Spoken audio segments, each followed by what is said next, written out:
Hello दोस्तों, good evening. Myself Rahul from Lucknow. Welcome to my YouTube channel. दोस्तों, आप सब कैसे हैं? आई होप अच्छे ही होंगे। दोस्तों, आज मैं निकला हूं हाईवे पे। तो आज मैं आपको बताऊंगा कि हाईवे पे कार कैसे चलाई जाती है।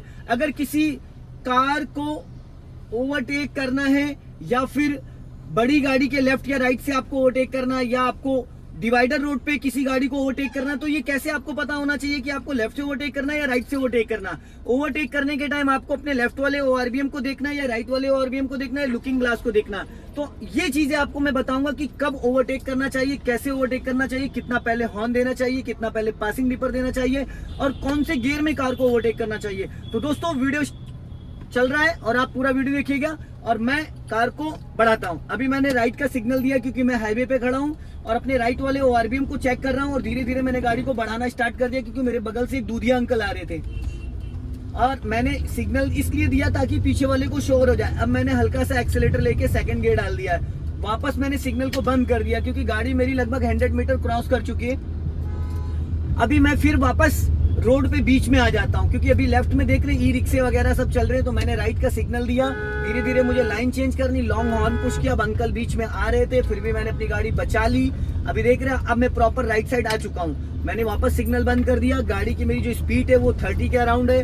गियर मेरा सेकंड है बट आगे ट्रैफिक रुक रहा है। अभी फिर मुझे लाइन चेंज करना है तो मैंने लेफ्ट का सिग्नल दे दिया, वापस मैंने लाइन चेंज कर दी बट लॉन्ग हॉर्न पुश किया, सिग्नल बंद किया, वापस मैंने थर्ड गियर डाला। राइट वाला पैर मेरा ब्रेक पे आया था गियर चेंजिंग के टाइम और आप गियर देख रहे हैं कितना मैं लाइटली पकड़ रहा हूँ, ऐसे जैसे मक्खन। स्टीयरिंग देख रहे हैं कहीं जा रहा है तो कुछ लोग ऐसे पकड़ लेते हैं स्टीयरिंग, ऐसे लगता है जैसे कि स्टीयरिंग को ही लेके चला जाएगा।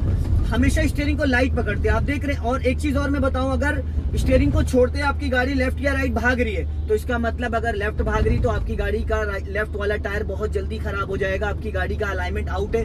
किसी भी टायर की शॉप पे जाके आप उसका अलाइनमेंट करा लें, 200 के समथिंग उसका चार्ज होता है। अगर स्टीयरिंग छोड़ते गाड़ी एकदम राइट भागने लग रही है, स्टीयरिंग छोड़ते तो इसका मतलब राइट का अलाइनमेंट आउट है। अभी देखो मैंने स्टीयरिंग छोड़ा, मेरी गाड़ी कहीं भाग रही है? कहीं नहीं भाग रही है। ये देख रहे हैं एकदम सीधी जा रही है, एकदम सीधी। और अगर इसका अलाइनमेंट आउट होता तो अब तक ये लेफ्ट या राइट भाग चुकी होती। और अलाइनमेंट जब आउट होता तो स्टीयरिंग ऐसे ऐसे ऐसे ऐसे ऐसे अपने आप ऐसे ऐसे होता रहता है। और अलाइनमेंट आउट कब होता है? जब किसी खड्डे में या किसी ऐसी जगह आपकी गाड़ी कूदती है, उसकी वजह से अलाइनमेंट आउट होता है। दोस्तों, अभी मैं हूँ NH24 पे। अब मेरी जो गाड़ी चल रही है वो चल रही 50+ और गियर है थर्ड, बट मुझे अब डालना है फोर्थ गियर क्योंकि 40 के बाद आप फोर्थ गियर डाल सकते हैं। अभी आप देख रहे हैं मेरी गाड़ी राइट साइड में चल रही है। हमेशा अगर हम अपनी गाड़ी इस रोड पे मैं 40 से 60 इस कार को चला सकता हूँ। अभी मेरी गाड़ी की स्पीड हो गई 60 और मैंने वापस राइट वाले पैर को ब्रेक पे रखा, पूरा क्लच दबाया, देन फिफ्थ गियर डाल दिया। मेरा लेफ्ट वाला जो पैर है वो प्रॉपर डेड पैडल पे जा चुका है, राइट वाला पैर मेरा एक्सीलेटर पे है। इसलिए क्योंकि मुझे स्पीड मेंटेन करनी पड़ेगी, क्योंकि अगर मैं यहाँ से एक्सीलेटर से पैर हटा लेता हूँ तो मेरी गाड़ी की स्पीड धीरे धीरे करके डाउन हो जाएगी और गाड़ी मेरी जर्किंग करके इंजन बुझ जाएगा। अभी मैंने वापस ब्रेक पे पैर रख लिया क्योंकि आगे ट्रैफिक रुक रहा है और गाड़ी मेरी फिफ्थ गियर थी। मैंने डायरेक्ट पूरा क्लच दबाया, स्पीड कम करी और मैंने इसको डायरेक्ट थर्ड गियर में कर दिया क्योंकि स्पीड मेरी 40- आ गई थी।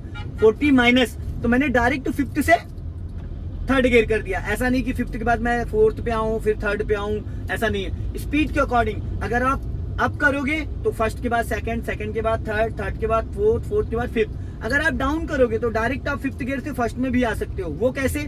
फिफ्थ गियर की जो स्पीड होती है वो 60+ होती है, फर्स्ट गियर की स्पीड होती है 10 to 20। तो अगर सपोज मैं आपको करके बताऊंगा कि फिफ्थ गियर से फर्स्ट गियर में कैसे आना होता है। तो अभी मेरे सामने है ट्रैफिक, मैं चल रहा हूँ थर्ड गियर में और यहाँ पे सामने बस है, ट्रैफिक रुक रहा है। मैंने राइट का सिग्नल देके गाड़ी को राइट फिर दबा लिया, फिर मैंने सिग्नल बंद कर दिया, वापस मैंने क्लच और ब्रेक लेके गाड़ी को रोक लिया। अब मैं डायरेक्ट इसको चलाने से पहले मैं इसको फर्स्ट गियर में कर लूंगा। कुछ लोग क्या करते हैं, वेट करते रहते हैं, सोचते हैं कि कब मैं गाड़ी रुकी कि आपका गियर फर्स्ट ऑलरेडी हो जाना चाहिए, रुकते ही आपकी गाड़ी का गियर बदल जाना चाहिए ताकि टाइम ज्यादा न लगे। अभी मैंने वापस स्पीड मेंटेन करी, गियर सेकंड था, मैंने थर्ड गियर डाला, वापस स्पीड मैंने मेंटेन करी गाड़ी की। अभी 40+ में पहुंच गया हूं, मैंने वापस फोर्थ गियर डाल दिया और मेरे सामने देख रहे हैं बाइक है एक, मेरे राइट साइड से ट्रक चल रहा है। बट मैंने क्या करा, राइट का सिग्नल दिया थोड़ी स्पीड बढ़ा के, क्योंकि ओवरटेक में उसको कर रहा था ना तो इसलिए स्पीड बढ़ाना जरूरी। अभी मैंने सिग्नल बंद कर दिया। अब मेरी गाड़ी की जो स्पीड है वो 60 के अराउंड है, 40 to 60 हम फोर्थ गियर में चल सकते हैं। अब ऐसी सिचुएशन में अगर मुझे ब्रेक लेना है तो मैं जरूरी नहीं कि क्लच लूंगा, अगर 10 to 20 या 30% के आसपास मुझे स्पीड डाउन करना है तो मैं बिना क्लच के ब्रेक ले सकता हूँ। जैसे कि अभी देख रहे हैं मेरे बगल से MG हेक्टर वाला निकाल रहा है, ठीक है, और मैं अभी सीधा मेरे सामने एकदम इनोवा जा रही है और मैंने क्या करा, क्लच लिया और धीरे से ब्रेक ले लिया, गाड़ी मेरी डाउन हो गई क्योंकि ट्रैफिक आगे रुक रहा। अब मुझे लेफ्ट का सिग्नल देके लाइन चेंज करना है, मैंने लेफ्ट का सिग्नल दिया और गाड़ी में डाल दिया सेकंड गियर। अब मैं आ गया MG हेक्टर के पीछे क्योंकि राइट साइड का ट्रैफिक टाइम लगता है चलने में। अभी मैंने गाड़ी को रोक दिया, अब इसको डायरेक्ट मैंने फर्स्ट गियर में कर दिया सेकंड से, और हल्का सा एक्सेलेटर के साथ मैंने क्लच को रिलीज किया है क्योंकि मैं हर बार बोलता हूं कि बिना एक्सेलेटर हमारी car first and second gear में मूव करती है, पर दोस्तों यहाँ पे सेकंडों में गाड़ी को मूव करना है, तो उसके लिए अगर मैं वेट करूंगा विदाउट एक्सेलेटर तो फिर पीछे वाला मुझे हॉर्न देने लगेगा और मेरे आगे स्पेस ज्यादा हो जाएगा। तो उसमें क्या होगा ना, फिर जो पीछे वाला वो मुझे हॉर्न देने लगेगा, इरिटेट होने लगेगा कि अगला बंदा क्यों नहीं बढ़ा रहा। हो सकता है उस बीच में मेरे बीच में कोई बाइक वाला या कोई कार वाला लेफ्ट या राइट दबा दे। तो ऐसी कंडीशन में हमें क्या करना है ना कि थोड़ा स्पीड मेंटेन करके रखना। अभी आप देखेंगे MG हेक्टर जो मेरे सामने चल रही है, इस गाड़ी का जो बम्पर है अब दिखना बंद हो गया, उसकी नेम प्लेट ऊपर है, तो नेम प्लेट यहाँ पे नेम प्लेट से कोई लेना देना नहीं। अब यहाँ पे हमें उसके बैक साइड वाले बम्पर को देखना है कि इसका जो बम्पर है वो दिखना हमें कब दिखना बंद हो गया। अब गाड़ी मुझे आगे नहीं बढ़ानी है, अगर मैं बढ़ाऊंगा तो फिर मेरी गाड़ी उस गाड़ी में टकरा जाएगी। ये चीज हमेशा ध्यान रखना आप। ये अब लग गया यहाँ पे थोड़ा सा जाम क्योंकि मैं VVD पे हूँ, VVD पे लग गया ट्रैफिक, और यहाँ लगभग करीब 500 मीटर के आसपास डेली का ये रहता है क्योंकि राइट साइड में VVD कॉलेज है, तो यहाँ पे बहुत ज्यादा ट्रैफिक रहता है। और यहाँ पे गाड़ी देख फर्स्ट गियर में चल रही है क्योंकि सेकंड गियर की जरूरत नहीं है, क्योंकि अगर मैं सेकंड गियर डालूंगा तो गाड़ी का इंजन बंद हो जाएगा, सेकंड गियर में मेरी कार मूव नहीं करेगी। तो ये चीज हमेशा ध्यान रखना दोस्तों। अगर आपकी डीजल गाड़ी है तो आप सेकंड गियर में उठा सकते हैं, बट स्पीड ज्यादा होगी। अब पेट्रोल गाड़ी है मैंने तो उसको हाफ क्लच पे मैं उठा रहा हूँ, हाफ क्लच देन ब्रेक। अगर गाड़ी को रोकना है ऐसी कंडीशन में स्लो मोशन में आपको, तो पूरा क्लच देन ब्रेक।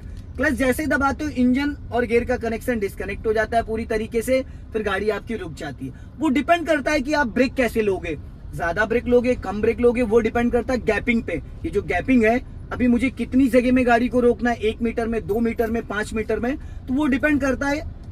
हमें डिसाइड करना है कि भाई हम कितना 5% ब्रेक ले रहे हैं, 10% ब्रेक ले रहे हैं, 20% ब्रेक ले रहे हैं, वो डिपेंड करता है। कुछ लोग कहते हैं कि मुझे गाड़ी रोकनी तो मुझे कितना ब्रेक लेना है, तो दोस्तों उसके लिए आपको बार बार ब्रेक को यूज करना पड़ेगा, जजमेंट करना पड़ेगा। और कार का जो जजमेंट होता है लेफ्ट एंड राइट साइड का, तो दोस्तों उसके लिए ना आपको कार को चलाना पड़ेगा। अगर आप सोचे कि खड़ी कार पे मैं लेफ्ट और राइट का और फ्रंट का बैक साइड का जजमेंट कर लूं, तो नॉट पॉसिबल।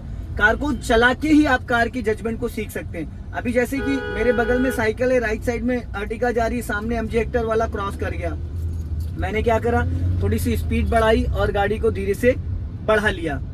और अभी जो मेरे राइट साइड में जो ऑल्टो चल रही है और एक एस क्रॉस चल रही है, सामने मेरे MG हेक्टर है। तो आप ये चीज हमेशा ध्यान दीजिएगा, अगर आप ऐसी कंडीशन में कार को कंट्रोल कर लेते बम्पर टू बम्पर, तो आपको कभी भी दिक्कत नहीं आएगी। वापस मैंने, क्योंकि लेफ्ट साइड से लोग दबा रहे हैं, लेफ्ट साइड से ट्रैफिक आ रहा है, तो मुझे राइट में भी ध्यान देना है क्योंकि कुछ लोग राइट से दबा रहे हैं, कुछ लोग। अब यहाँ पे धीरे धीरे ट्रैफिक खुल गया, तो आप देख सकते हैं कि मैंने राइट दबाया है क्योंकि आगे लेफ्ट में टेम्पो। ये चीज हमेशा ध्यान देना, बिना देखे कभी लेफ्ट और राइट नहीं दबाना।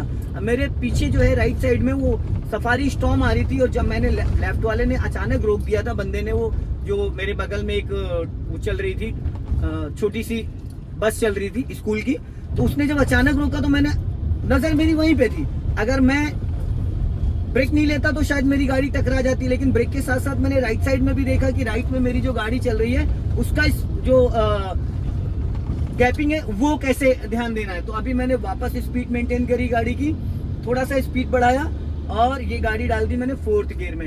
एक चीज का हमेशा दोस्तों ध्यान देना कि आपने नोटिस किया हो या ना किया हो तो कर लीजिएगा कि मैं जब भी गियर चेंज करता हूं तो गियर चेंज करते वक्त मैं क्या करता हूं, अभी जैसे कि सपोज करो मुझे गियर डाउन करना है या अप करना, तो पहले मैं स्पीड बढ़ाऊंगा। जैसे स्पीड सपोज करो अभी ये 3rd गियर में गाड़ी है मेरी, मैंने स्पीड डाउन कर दिया, अब मुझे बढ़ाना है तो मैं क्या करूंगा, मैंने स्पीड बढ़ाई, अभी देखो मैंने स्पीड बढ़ाई, अब मेरी स्पीड 40 प्लस हो गई, 40 प्लस हो गई, मैंने वापस राइट वाले पैर को ब्रेक पे रखा, क्लच दबाया, देन 4th गियर डाल दिया, वापस मैंने दोनों चीजों को रिलीज कर दिया। जिस वक्त मैं गियर चेंज कर रहा हूं उस वक्त मेरा राइट वाला जो 2 सेकंड 3 सेकंड के लिए जब मैं गियर चेंज कर रहा होता हूं तो मेरा राइट वाला जो पैर है वो ब्रेक पे होता है। क्योंकि बाई मिस्टेक कई बार ऐसा होता है कि हम दबाना चाहते हैं ब्रेक और दब जाता है दोस्तों एक्सीलेटर, क्योंकि जब हम लेफ्ट पैर से क्लच दबा के गियर खींच रहे होते हैं तो राइट वाला पैर भी हमारा मूवमेंट में होता है। अगर ये चीज यहाँ पे हुई तो राइट वाला पैर मूवमेंट में आएगा तो आपका बगैर बात का एक्सीलेटर दबेगा और वहां पे आपकी कार की क्लच प्लेटें खराब हो सकती है और ट्रैफिक में अगर आप हैं तो एक्सीडेंट भी हो सकता है। और एक चीज और भी, जब आप गियर चेंज करते हैं तो गियर चेंज करने के टाइम ये बोलते हैं कुछ लोग बोलते हैं कि 12 o'clock क्या होता है। तो दोस्तों 12 o'clock का मतलब होता है वॉच टाइम। वॉच जैसे वॉच का टाइम होता है 12, 3, 6, 9। तो जब आप गियर चेंज करते हो तो कई बार होता है जब लेफ्ट वाले हाथ से आप गियर खींच रहे होते हैं तो राइट वाला भी ये टाइट हो जाता है, यहाँ पे एकदम कस लेते हैं। तो जब आप गियर खींच रहे हो तो लेफ्ट वाले हाथ से और राइट वाला भी मूवमेंट में, तो जब आप ऐसे गियर खींचते हो तो ये ऐसे लहरा जाता है या ऐसे। तो इससे क्या होता है ना, आपकी स्टीयरिंग लहरा जाती है, जिसकी वजह से अगर स्पीड में आप हैं तो एक्सीडेंट होने के चांसेस होंगे, क्योंकि अगल बगल आपके कोई चल रहा होगा तो एक्सीडेंट के चांसेस ज्यादा रहते हैं। तो जब भी आप गियर चेंज करें तो ये स्टीयरिंग को ऐसे नहीं कसना नहीं है, बस ऐसे रखना है। ये थंब आपका ऐसे और ऐसे इसको रखना है। अभी मैंने राइट का सिग्नल दे दिया क्योंकि मेरे सामने से मैम रॉन्ग साइड आ रही है। अब मैंने वापस सेकंड गियर में हल्का, देखा आपने यहाँ पे नोटिस किया, मैंने फर्स्ट नहीं किया, हालांकि मुझे फर्स्ट करना चाहिए था। मैंने सेकंड गियर में ही हाफ क्लच दबा के रखा था और हल्का एक्सीलेटर दे रहा था ताकि मेरी गाड़ी सेकंड गियर में मूव कर जाए और मुझे गियर चेंज ना करना पड़े। बट कभी इमरजेंसी में आप ये इस ट्रिक को अपना सकते हैं। अगर आप बार बार करेंगे तो शायद, अब देखो मेरी गाड़ी है सेकंड गियर में, अब स्पीड मेरी होगी 30+, मैंने वापस राइट वाले पैर को ब्रेक पे रखा, थर्ड गियर डाल दिया, देखा। अब मैंने क्लच को प्रॉपर रिलीज कर दिया। अब मुझे स्पीड और बढ़ानी, अब मैंने एक्सीलेटर लिया, मेरी गाड़ी 40+ चली गई, मैंने राइट वाला पैर ब्रेक पे रखा, क्लच दबा के फोर्थ गियर डाल दिया। गियर भी मक्खन की तरीके से लगता है। चलती कार में गियर कैसे शिफ्ट करना है ये समझना बहुत जरूरी है। कुछ लोग बार बार गियर देखते हैं, तो माय डियर अगर आप गियर देखेंगे तो उतनी देर में अगले बंदे ने अगर ब्रेक लगा दिया तो सीन क्रिएट हो जाएगा। अब मैंने क्या करा, राइट का सिग्नल दिया और उसके बाद हल्की सी स्पीड बढ़ाई और वापस सिग्नल बंद कर दिया, और ये राइट वाला पैर मेरा जो है एक्सीलेटर पे, अब मेरी 60+ स्पीड चली गई, मैंने उसको ब्रेक पे रखा, वापस क्लच दबाया और ये फिफ्थ गियर डाल दिया। फिर वापस मेरा हाथ गियर से भी हट गया और जो मेरा लेफ्ट वाला पैर है वो फटाफट, अब सामने देखो 2 बंदे क्रॉस कर रहे हैं, मैंने बिना क्लच के गाड़ी की स्पीड को कम कर दिया। स्पीड 60- आ गई, लेकिन वो लोग क्रॉस कर चुके तो मैंने फिर वही फिफ्थ गियर में ही स्पीड मेंटेन कर लिया। तो ये चीज समझना बहुत जरूरी है दोस्तों। अगर आप इस चीज को समझ नहीं पाएंगे तो फिर आपकी जो गाड़ी की गियर की और क्लच प्लेटों की दोनों की वाट लग जाएगी। अभी मैं हूँ फिफ्थ गियर में ही और स्पीड मेरी आ चुकी थी 60-, लेकिन मैंने गियर इसलिए चेंज नहीं किया क्योंकि मेरे सामने स्पेस है, तो मैं अपनी गाड़ी की स्पीड को मेंटेन कर सकता हूँ बिना गियर चेंज करे। तो ये चीज आप समझ सकते हैं कि बिना गियर चेंज किए आप स्पीड, अगर मेरे सामने ट्रैफिक होता तो शायद मैं इसको भी वापस गियर चेंज करना पड़ता। तो अभी मैं फिफ्थ गियर में हूँ, वापस मेरी स्पीड 60+ आ चुकी है। क्लियर हो गया। अभी यहाँ पे मेरे राइट साइड से गाड़ी आ रही, लेफ्ट से बाइक वाले ने सिग्नल दे रखा, यहाँ पे रोड थोड़ा सा सकरा हो गया, वहाँ के पीछे के अकॉर्डिंग यहाँ पे सकरा हो गया, मैंने स्पीड डाउन कर लिया बिना क्लच के। फिर वापस एक्सीलेटर पे मेरा पैर पहुंच गया क्योंकि साइड से गाड़ियां बहुत तेजी से आ रही हैं और मैंने फिर स्पीड को मेंटेन कर लिया। अब जो मेरा राइट वाला पैर है वो है ब्रेक पे, क्योंकि सामने से देखो ई रिक्शा वाला लाइन चेंज कर रहा है, तो मैंने ब्रेक पे इसलिए पैर रखा ताकि गाड़ी की स्पीड मेरी थोड़ी डाउन हो जाए, जो पीछे से बंदा आ रहा है वो इजिली निकल जाए। अब मेरे सामने ट्रक जा रहा है, गाड़ी मेरी फिफ्थ गियर में, मैंने ब्रेक लेके गाड़ी की स्पीड डाउन करी, अभी स्पीड मेरी आ गई है 40-। अब मैंने डायरेक्ट फिफ्थ गियर से इसको थर्ड गियर में कर दिया। ठीक है, 30 अराउंड स्पीड आई थी, मैंने डायरेक्ट फिफ्थ गियर से थर्ड गियर कर दिया। फिर मुझे स्पीड मेंटेन करना है तो मैंने वापस एक्सीलेटर को किया, पहले अपने राइट वाले लेफ्ट वाले मिरर को चेक किया, राइट साइड से मेरी एक बस आ रही रोडवेज की, मैंने स्पीड को वापस मेंटेन करा और एक्सीलेटर बढ़ाया। अभी डायरेक्ट मेरी स्पीड हो चुकी 40-60 के बीच में। मैंने राइट वाला पैर ब्रेक पे रखा, क्लच दबाया, फोर्थ गियर डाला, वापस क्लच को रिलीज कर दिया। अब जो मेरी गाड़ी की स्पीड है वो 60 अराउंड है, बट मेरा जो गियर है वो फोर्थ है। दोस्तों इस तरीके से अगर आप गियर शिफ्ट करेंगे, स्पीड अपनी जरूरत से ज्यादा एक्सीलेटर नहीं होना चाहिए, कभी भी आपकी क्लच प्लेटें नहीं खराब होगी, कभी भी गियर में बॉक्स में कोई प्रॉब्लम नहीं आएगी और गाड़ी कभी आपकी जर्क नहीं करेगी। कुछ लोगों की आदत क्या होती है गियर चेंज करने की, मैंने देखा है, अगर गाड़ी है सेकंड गियर में और उनको गियर डालना है थर्ड, तो गाड़ी की स्पीड लेके जाते हैं 50, इंजन साउंड करने लगता है बहुत बुरी तरीके से। तो ऐसा कभी नहीं करना। अभी जैसे मान लो मेरी गाड़ी की स्पीड है 60- आ गई है, अभी 50 और 60 के बीच में, बट गियर मेरा फोर्थ है, तो फोर्थ गियर की जो दोस्तों स्पीड होती है 40-60 होती है। अप डाउन थोड़ा सा 5-10 अप डाउन हो सकता है। अब मैंने क्या करा, स्पीड वापस बढ़ा ली थोड़ी सी, क्योंकि मेरे सामने स्पेस अच्छा खासा है। अब मैंने गाड़ी को 60 प्लस कर दिया, 65 अराउंड पहुंची, मैंने राइट वाला पैर ब्रेक पे रखा, पूरा क्लच दबाया और हल्के हाथों से गियर 5th डाल दिया। ये जो प्रोसीजर होता है क्लच दबाना, गियर डालना, ये 2 से 3 सेकंड का ही होता है, 2 से 3 सेकंड। अगर मैं अब सपोज करो, जैसे मान लो मैं अभी बताता हूँ, ये मैंने 4th गियर डाल दिया, स्पीड कम कर दी, ठीक। अब मैंने वापस एक्सेलेरेटर बढ़ाया, स्पीड मेरी 60 प्लस हो गई है, हो गई 60 प्लस ये। अब मैंने ब्रेक पे पैर रखा, अब मैं क्लच दबा रहा हूँ, फिर मैंने गियर को पकड़ा, हल्का सा हिलाया, फिर राइट कर दिया। अब मेरी गाड़ी की स्पीड देख रहे क्या हो गई, 40। अब अगर मैं क्लच को छोड़ता हूँ तो गाड़ी मेरी झटके मारने लगेगी। तो ये जो मैंने गियर वही किया, क्लच दबाया, गियर डाला, सब कुछ, लेकिन मैंने समय ज्यादा ले लिया। तो क्या होगा, गाड़ी हमारी धीरे धीरे स्पीड डाउन हो जाएगी। फिर जब हम क्लच को रिलीज करेंगे तो इतनी स्पीड कम हो जाएगी कि जब हम क्लच छोड़ेंगे तो गाड़ी हमारी जर्किंग करने लगेगी, झटके लेने लगेगी। ये तो थी 5th गियर की बात। अगर यही चीज हम 1st या 2nd या 3rd में करते हैं तो हमारी गाड़ी की स्पीड कम हो जाएगी और इंजन बुझ जाएगा। तो दोस्तों ये गलती आपको कभी भी नहीं करनी है। दोस्तों अगर ये वीडियो पसंद आए तो इसे लाइक करें, शेयर करें, कमेंट बॉक्स में जरूर बताएं वीडियो कैसा लगा। अगले वीडियो में फिर मिलते हैं। जय हिंद, वंदे मातरम, हंसते रहो, मुस्कुराते रहो, फिर मिलेंगे।